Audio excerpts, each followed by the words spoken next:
Hi friends, welcome to my YouTube channel Gopika kitchen. ನಾನಿವತ್ತು ಒಬ್ಬಟ್ಟು ಮಾಡಿದ್ದೀನಿ. ತುಂಬ ಚೆನ್ನಾಗಿದೆ. ಹಬ್ಬ ಬರ್ತಾ ಇದೆಯಲ್ಲ, ಅದಕ್ಕೋಸ್ಕರ ಒಂದೊಂದೇ ಮಾಡಿ ಇಡ್ತೀನಿ. ನೋಡೋರು ನೋಡ್ಕೊಳ್ಳಿ ಹಬ್ಬ ಪೂಜೆ ಮಾಡೋಕೆ ಹೇಗೆ ಅಂತ. ಫಸ್ಟು ಒಂದು ಪಾತ್ರೆ ಇಕ್ಕಿ ಅದರಲ್ಲಿ 3 ಚಮಚ ನೀರು ಹಾಕಿದ್ದೀನಿ. ಮತ್ತು ನಾನು ಒಂದೆರಡು ಗ್ಲಾಸ್ ತೊಗರಿಬೇಳೆ ತಗೊಂಡಿದ್ದೀನಿ. ತೊಗರಿಬೇಳೆಗೆ ಸ್ವಲ್ಪ ನೀರು ಹಾಕಿ ಚೆನ್ನಾಗಿ ತೊಳ್ಕೊಬೇಕು. ನಾನು ಈ ತೊಗರಿಬೇಳೆ 2-3 ಸತಿ ತೊಳೆದಿದ್ದೀನಿ. ಇದ್ರಲ್ಲಿ ಒಂದೇ ಸತಿ ತೋರಿಸಿದ್ದೀನಿ. ಆವಾಗ ಬೇಳೆಯಲ್ಲಿ ಪೌಡ್ರ್ ಎಲ್ಲ ಹೋಗಿರುತ್ತೆ. ಆಮೇಲೆ ಪ್ಲೇಟ್ ತೆಗೆದು ನೋಡಿದ್ರೆ ನೀರು ಜಾಸ್ತಿ ಬಿಸಿ ಆಗಿದೆ. ಇವಾಗ ಬೇಳೆ ಸ್ವಲ್ಪ ಹಾಕ್ಕೊಳ್ಳೋಣ. ನಾನು ನೀರು ಜಾಸ್ತಿ ಹಾಕಿದ್ದೀನಿ, ಬೇಳೆನೂ ಜಾಸ್ತಿ ಹಾಕಿದ್ದೀನಿ. ಯಾಕೆಂದರೆ ಒಬ್ಬಟ್ಟು ಸಾರು ಮಾಡ್ತೀನಿ, ಅದಕ್ಕೋಸ್ಕರ. ಯಾವತ್ತಾದರೂ ಒಬ್ಬಟ್ಟು ಸಾರು ಮಾಡಬೇಕಂದ್ರೆ ಬೇಳೆ ಜಾಸ್ತಿ ಹಾಕಬೇಕು, ನೀರನ್ನು ಜಾಸ್ತಿ ಇರಬೇಕು. ಅವಾಗ ಒಬ್ಬಟ್ಟು ಸಾರು ತುಂಬ ಟೇಸ್ಟ್ ಇರುತ್ತೆ.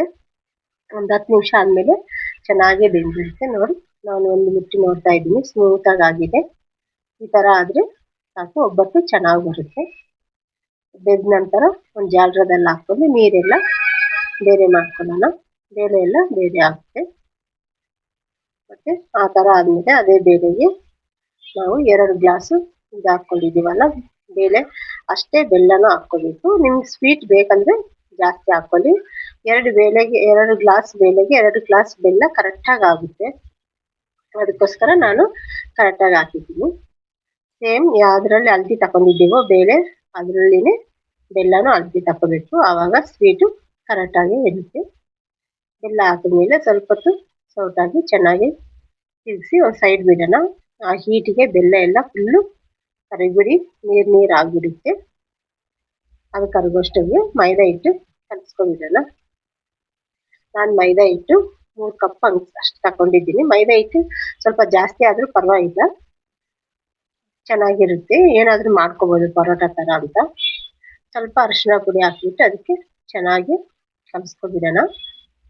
ಎಲ್ಲ ಚೆನ್ನಾಗಿ ಅರಿಶಿನ ಕೂಡ ಮೈದಾ ಹಿಟ್ಟೆಲ್ಲ ಕಲಸಿದ್ಮೇಲೆ ಅದಕ್ಕೆ ಎಷ್ಟು ಬೇಕೋ ಅಷ್ಟು ನೀರು ಹಾಕ್ಕೊಂಡು ಚೆನ್ನಾಗಿ ನಾವು ಹಿಟ್ಟೆಲ್ಲ ಸ್ಮೂತಾಗಿ ಕಲಿಸ್ಕೋಬೇಕು. ಇದಕ್ಕೆ ಆಯಿಲ್ ಜಾಸ್ತಿ ಇರುತ್ತೆ. ನಿಮ್ಗೆ ಆಯಿಲ್ ಜಾಸ್ತಿ ಬೇಕಂದ್ರೆ ಆಯಿಲ್ ಹಾಕ್ಕೊಳ್ಳಿ.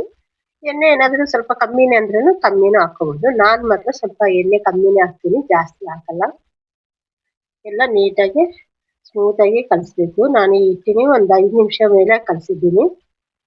ಒಂದು 5-10 ನಿಮಿಷ ಚೆನ್ನಾಗಿ ಕಲಿಸಿದ್ರೆ ಅವಾಗ ಒಬ್ಬಟ್ಟು ಚೆನ್ನಾಗಿರುತ್ತೆ, ಚೆನ್ನಾಗಿ ಉಬ್ಬುತ್ತೆ. ತಿನ್ನೋಕ್ಕೂ ಅಷ್ಟೇ ಟೇಸ್ಟಿಯಾಗಿರುತ್ತೆ. ಹಿಟ್ಟೆಲ್ಲ ಕಲಸಿದ ಮೇಲೆ ಸ್ವಲ್ಪ ಆಯಿಲ್ ಹಾಕಿ ನೀಟಾಗಿ ಇನ್ನೊಂದ್ಸತಿ ಕಲಿಸ್ಬಿಟ್ಟು ಅದ್ರ ಮೇಲೆ ಆಯಿಲ್ ಹಾಕಿ ಮುಚ್ಚಿ ಸೈಡ್ ಇಟ್ಕೋಬೇಕು ಅಷ್ಟೇ. ಅದು ಒಂದು 1/2 hour ನೆನ್ಕೊಂಡಿಕ್ಕೆ. ಆವಾಗ ಇನ್ನೂ ಸ್ಮೂತ್ ಆಗುತ್ತೆ. ಒಂದು 1/2 hour ನೆನ್ಕೊಂಡ್ರೆ ಆವಾಗ ಒಬ್ಬಟ್ಟು ಮಾಡೋಕ್ಕೆ ಈಜಿ ಆಗುತ್ತೆ. ಉಜ್ಜಕ್ಕೂ ಎಲ್ಲ ನೀಟಾಗಿ ಉಂಡೆ ಥರ ಮಾಡಿಬಿಟ್ಟು ಅದ್ರ ಮೇಲೆ ಏನಾದರೂ ಒಂದು ಗಿಣ್ಣೆ ಥರ ಗಾಳಿ ಹೋಗ್ದಿರೋ ಮುಚ್ಚಬೇಕು. ಇಲ್ಲಾಂದರೆ ಯಾವ ಬಟ್ಟೆ ಇದ್ದರೆ ಯಾವ ಬಟ್ಟೆ ಮುಚ್ಚಿದ್ರೂ ಚೆನ್ನಾಗಿರುತ್ತೆ. ಹಿಟ್ಟೆಲ್ಲ ಆ ಥರ ಸ್ಮೂತಾಗಿ ಕಲಿಸ್ಕೊಂಡು ಒಂದು ಸೈಡ್ಗೆ ಇಕ್ಕೋಣ. ಸೈಡ್ಗೆ ಇಟ್ಬಿಟ್ಟು ಅದಕ್ಕೆ ನಾವು ಬೆಲ್ಲ ಇದೆಯಲ್ಲ, ಅದು ಮಿಕ್ಸಿಗೆ ಹಾಕ್ಕೊಳ್ಳೋದು ತೋರಿಸ್ತೀನಿ. ಹೌದಾ, ಎಲ್ಲ ಸ್ಮೂತ್ ಅಂದರೆ ಸ್ಮೂತು. ನಾವು ಎಷ್ಟಕ್ಕೆ ಇದು ಮಾಡಿದ್ರೆ ಅಷ್ಟು ಸ್ಮೂತ್ ಬರುತ್ತೆ. ನಿಮ್ಗೆ ಎಷ್ಟು ಬೇಕೋ ಅಷ್ಟು ಆಯಿಲ್ ಹಾಕ್ಕೊಂಡು ಚೆನ್ನಾಗಿ ಕಲಸಿ ಒಂದು ಸೈಡ್ಗೆ ಇಟ್ಕೊಬಿಡ್ರಿ. ತುಂಬ ಚೆನ್ನಾಗಿರುತ್ತೆ ಒಬ್ಬಟ್ಟು ಮಾತ್ರ. ನಾನು ಇದಕ್ಕೆ ರವೆ ಏನು ಹಾಕಿಲ್ಲ, ಬರೀ ಮೈದಾ ಹಿಟ್ಟು ಮಾತ್ರನೇ ಹಾಕಿದ್ದೀನಿ. ಹಿಟ್ಟೆಲ್ಲ ಕಲಸಿದ ಮೇಲೆ ಸ್ವಲ್ಪ ಅದ್ರ ಮೇಲೆ ಎಣ್ಣೆ ಹಾಕ್ಬಿಟ್ಟು ಮುಚ್ಚಿ ಸೈಡ್ಗೆ ಇಟ್ಕೊಬಿಡೋಣ. ಅಷ್ಟೊತ್ತಿಗೆ ಬೇಳೆಯಲ್ಲಿ ಬೆಲ್ಲ ಎಲ್ಲ ಕರಗಿರುತ್ತೆ. ನಾನು ಅದಕ್ಕೆ ಒಂದು 4 ಏಲಕ್ಕಿ ಹಾಕ್ಕೊತಾ ಇದ್ದೀನಿ. ಹಾಕ್ಕೊಬಿಟ್ಟು ಸ್ವಲ್ಪ ನಿಮ್ಗೆ ಎಷ್ಟು ಬೇಕೋ ಅಷ್ಟು ಮಿಕ್ಸಿ ಜಾಲದಲ್ಲಿ ಹಾಕ್ಬಿಟ್ಟು ರುಬ್ಕೋಬೇಕು. ಬೇಳೆ ಸ್ಮೂತಾಗಿ ಬೆಂದಿದೆಲ್ಲ ಮಿಕ್ಸಿ ಜಾಲರ ಎಲ್ಲ ಚೆನ್ನಾಗಿರುತ್ತೆ. ಮಿಕ್ಸಿ ಎಷ್ಟು ತಿರುಗುತ್ತೋ ಅಷ್ಟು ಹಾಕ್ಕೋಬೇಕು. ನೋಡ್ದಾ ಎಷ್ಟು ಚೆನ್ನಾಗಿದೆ. ಅಷ್ಟೊಂದು ಸ್ಮೂತೂ ಇಲ್ಲ, ಅಷ್ಟೊಂದು ಗಟ್ಟಿನೂ ಇಲ್ಲ. ಒಬ್ಬಟ್ಟಿಗೆ ಕರೆಕ್ಟಾಗಿ ಇದೆ. ಈ ಥರನೇ ಹಾಕ್ಕೊಂಡ್ರೆ ಚೆನ್ನಾಗಿರುತ್ತೆ. ಹೂರ್ಣ ಸ್ವಲ್ಪ ಸ್ಮೂತಾಗಿರ್ಬೇಕು, ಅವಾಗ ಒಬ್ಬಟ್ಟು ಚೆನ್ನಾಗಿರುತ್ತೆ. ತುಂಬ ಗಟ್ಟಿಯಾಗೇ ಇರಬಾರ್ದು. ಎಲ್ಲ ನಾನು ಅದೇ ಥರ ಹಾಕ್ಕೊಂಡಿದ್ದೀನಿ. ನಾನು ಸ್ವಲ್ಪ ಬೇಳೆ ತೆಗ್ದಿದ್ದೀನಿ. ಏನಕ್ಕಂದರೆ ಒಬ್ಬಟ್ಟು ಸಾರು ಮಾಡ್ತೀನಿ ಅಂತ ಹೇಳಿದ್ದಲ್ಲ, ಒಬ್ಬಟ್ಟು ಸಾರಿಗೆ ಬೇಳೆನೇ ಹಾಕಬೇಕು, ಅವಾಗ ತುಂಬ ಚೆನ್ನಾಗಿರುತ್ತೆ.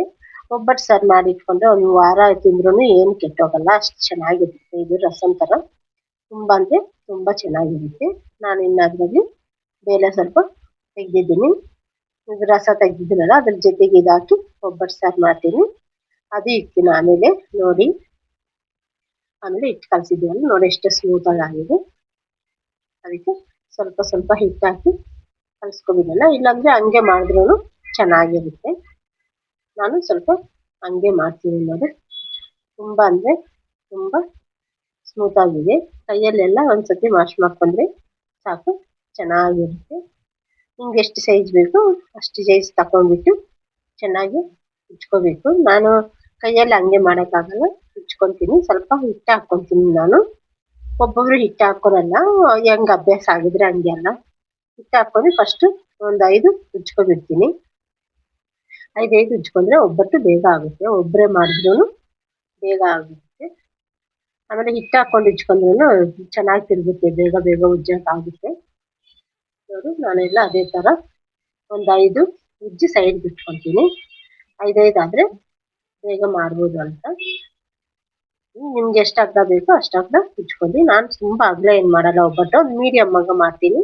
ಅದಕ್ಕೋಸ್ಕರ ಅಷ್ಟಕ್ಕೆ ಅಗ್ಲ ಕರೆಕ್ಟಾಗಿ ನಾನು ಉಜ್ಕೊತಾ ಇದ್ದೀನಿ. ಉಜ್ಕೊಂಡ್ಬಿಟ್ಟು 5 ಉಜ್ಕೊಂಡಾದ್ಮೇಲೆ ಒಂದೊಂದು ಸ್ವಲ್ಪ ಹೂರ್ಣ ಇಟ್ಕೊಂಡು ಮಾಡೋದು ಅಷ್ಟೇ. ತುಂಬ ಅಂದರೆ ತುಂಬ ಚೆನ್ನಾಗಿರುತ್ತೆ. ಇದೇ ಥರ ನೀವು ಟ್ರೈ ಮಾಡಿರಿ. ಹೊಸ್ದಾಗಿ ಕಲ್ತ್ಕೊಳ್ಳೋದಾದ್ರೆ ತುಂಬ ಈಸಿ ಇರುತ್ತೆ ಇದು. ಯಾಕಂದರೆ ಹಿಟ್ಟು ಹಾಕಿರ್ತೀವಲ್ಲ, ಆಮೇಲೆ ಅದ್ರ ಮೇಲೆ ಒಂದು ಪೇಪರ್ ಹಾಕ್ಕೊಬಿಟ್ಟು ಅದಕ್ಕೆ ಸ್ವಲ್ಪ ಆಯಿಲ್ ಹಾಕ್ಕೊಬಿಡೋಣ. ಆಯಿಲ್ ಒರೆಸಿ ಆ ಹಿಟ್ಟಿಗೆ ಎಷ್ಟು ಬೇಕೋ ಅಷ್ಟು ಹೂರ್ಣ ಉಂಡೆ ಮಾಡಿ ಇಟ್ಕೊಬಿಡೋಣ. ನಾನು ಮೇಲ್ಗಡೆ ಮೈದಾ ಹಿಟ್ಟೆಲ್ಲ ತೆಗೆದ್ಬಿಡ್ತೀನಿ, ಹಿಟ್ಟು ಜಾಸ್ತಿ ಹಾಕಲ್ಲ. ನೋಡ್ದ ಹೂರ್ಣ ಎಷ್ಟಿದೆ ಅಷ್ಟು ಮಾತ್ರ ಹಾಕಿ ಮಿಕ್ಕಿರೋದೆಲ್ಲ ನೀಟಾಗಿ ಸೈಡಿಗೆ ಬಿಟ್ಬಿಡ್ತೀನಿ. ಅವಾಗ ಮೈದಾ ಹಿಟ್ಟು ಹೂರ್ಣ ಸಮವಾಗಿರುತ್ತೆ. ಇಲ್ಲಾಂದ್ರೆ ಸೆಂಟ್ರಲ್ಲಿ ಒಂದೊಂದ್ಸತಿ ಮೈದಾ ಹಿಟ್ಟು ದಪ್ಪ ದಪ್ಪ ಇರುತ್ತೆ. ಅದಕ್ಕೋಸ್ಕರ ನಾನು ಹಂಗೆ ಮಾಡ್ತೀನಿ. ಹೀಗೆ ಮಾಡಿದ್ರೇನೆ ಚೆನ್ನಾಗಿರುತ್ತೆ. ಎಷ್ಟಾದರೂ 1, 2, 3 ಆದರೂ ತಿನ್ಬೋದು. ಮೈದಾ ಹಿಟ್ಟು ಹಂಗೆ ಇದ್ರೆ ಸೆಂಟ್ರಲ್ ಸ್ವಲ್ಪ ದಪ್ಪ ದಪ್ಪ ಅನಿಸುತ್ತೆ ಅಂತ ಮೈದಾ ಹಿಟ್ಟು ಮಾಡಲ್ಲ. ನೀಟಾಗಿ ನಿಮ್ಗೆ ಎಷ್ಟು ಅಗಲ ಬೇಕೋ ಅಷ್ಟಾಗಲ ನೀಟಾಗಿ ಕಟ್ಕೊಂಡ್ರೆ ಸಾಕು. ತುಂಬ ಅಂದರೆ ತುಂಬ ಚೆನ್ನಾಗಿರುತ್ತೆ.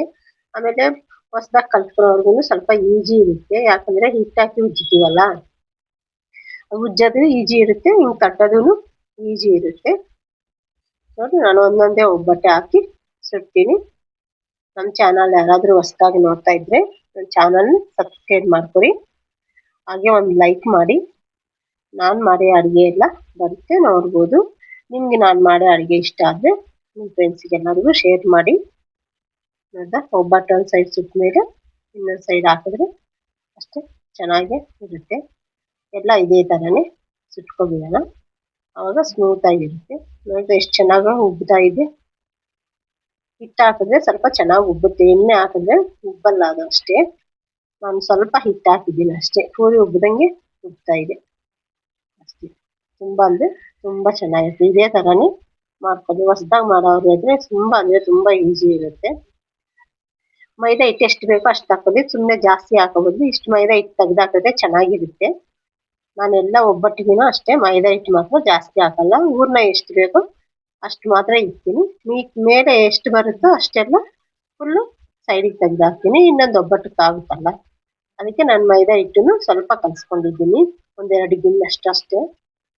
ಒಂದೊಂದೇ ಆ ಥರ ಹಾಕ್ಕೊಂಡು ನೀಟಾಗಿ ಸುಟ್ಕೊಬಿಡೋಣ, ಚೆನ್ನಾಗಿರುತ್ತೆ. ನೋಡು ಎಷ್ಟು ಚೆನ್ನಾಗಿ ಉಬ್ತಾ ಇದೆ. ನಾವು ಸ್ವಲ್ಪ ಮೈದಾ ಹಿಟ್ಟು ಕಮ್ಮಿ ಆದರೆ ಸಾಕು, ಚೆನ್ನಾಗಿ ಸ್ಮೂತಾಗಿ ಇರುತ್ತೆ, ಚೆನ್ನಾಗಿ ಉಬ್ಬುತ್ತೆ, ತಿನ್ನೋಕ್ಕೂ ಟೇಸ್ಟೂ ಚೆನ್ನಾಗಿ ಇರುತ್ತೆ. ನೋಡಿದ್ರೆ ಎಲ್ಲ ಒಬ್ಬಟ್ಟು ರೆಡಿ ಆಗೋಯ್ತು. ತುಂಬ ಅಂದರೆ ತುಂಬ ಸ್ಮೂತ್ ಇದೆ. ಒಬ್ಬಟ್ಟಿಗೆ ಹಾಲು ತುಪ್ಪ ಆದರೆ ಚೆನ್ನಾಗಿರುತ್ತೆ. ಬಾಯ್.